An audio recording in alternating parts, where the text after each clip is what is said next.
Hey there, so today I'm going to show you how to make banana cake. For this recipe, you will need the following ingredients.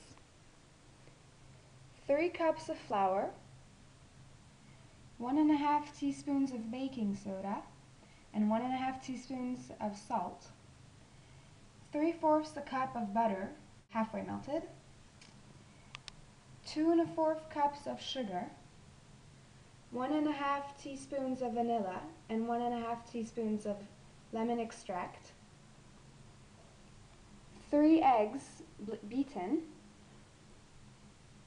3/4 a cup of buttermilk, 4 bananas, which you want to mash. To mash them, all you want to do is cut the bananas in pieces and just take a fork and go like that. They will mash easily, especially if you take the ripe bananas, which I would like to point out, your cake will taste much better if your bananas are really ripe. So basically you want your bananas peel to look like this, very brown, as you can see. And I add pecans to my recipe because I love nuts, though it's not, you don't have to, but I personally add about a cup of pecans. To start, you're going to mix the butter and the sugar until they get nice and creamy and fluffy. So you just take both, there we go, and you just quickly mix them together. So until it gets like this, as you can see, it's kind of, well mixed. Then you're going to add in the lemon extract and the vanilla extract and the eggs, and you're going to beat it all together. Stir until you get it nice and mixed. So once it's nice and mixed, you're going to add in the bananas.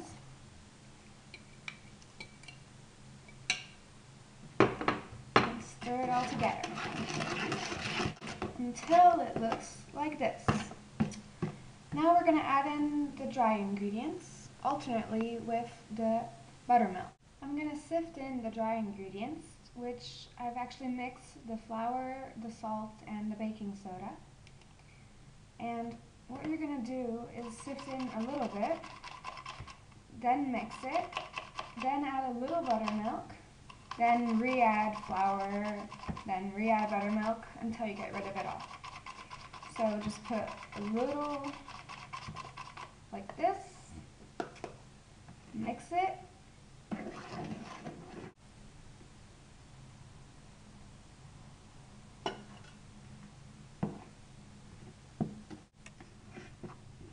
so here I've blasted my buttermilk, I'm done with the flour. So the batter's done, except if you want to add some nuts like I am going to do. So if you are, now's the time to do so. There we go. I really advise them. We can now pour the batter into the pan. So I've lined a 9-inch pan with butter and flour. Make sure to put both because once I forgot the flour and the dough stuck. It's really a stubborn dough. So we're ready to pour it in now. This recipe actually yields enough for 2 of these 9-inch pan layers because I'm going to be making a 2-layer birthday cake, which I'm going to fill with cream cheese icing. This corresponds actually to 24 centimeters, to those who would like to know in metric. And by the way, if you want the ingredients and the metric measurements too, please go to my site at morganskitchen.com and I have them written down. So I've put half the dough in, and we'll be able to put it in the oven.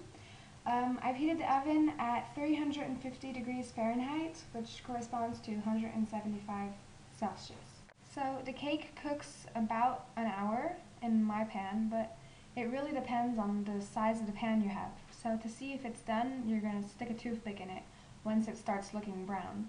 And when the toothpick comes out clean, you'll know it's ready. If the cake starts getting too brown according to your taste, but the toothpick is still coming out dirty, you can always cover it with some aluminum foil, and in that case it'll continue cooking inside, but it won't get like too crispy and brown on top. You can also make it in more of a loaf style pan, and in which case, like if you weren't making a birthday cake like I am, and then just skip the icing and make it more of a banana bread type. Okay, so the first layer is done. So now we can do the second. So you just repeat exactly the same process. So once you have both of your layers cooked, you're going to put some icing on top of one of the layers and then put the other one on top. So I'm going to take this one for the bottom because for some reason it sank a little. And then I'll take my cream cheese icing, which I made pink because it's one of my favorite colors. Just pour a little on top and then spread it out all over the surface. So once you've done that, you're going to take the top layer, which you're going to flip backwards so that you have a nice little bump on top, and set it on top. Make sure it's evened out well so that you don't have a crooked cake.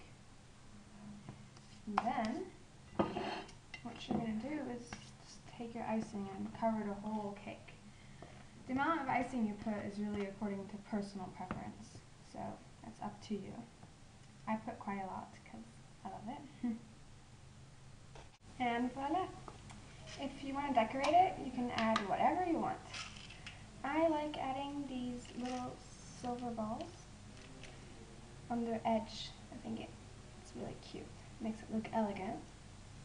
So I'm just going to go ahead and put it around the whole cake. And voila, you're done. This cake serves about 12 generous portions, so it's a very big cake. And that's how you make a banana cake in Morgan's kitchen. Bon appétit!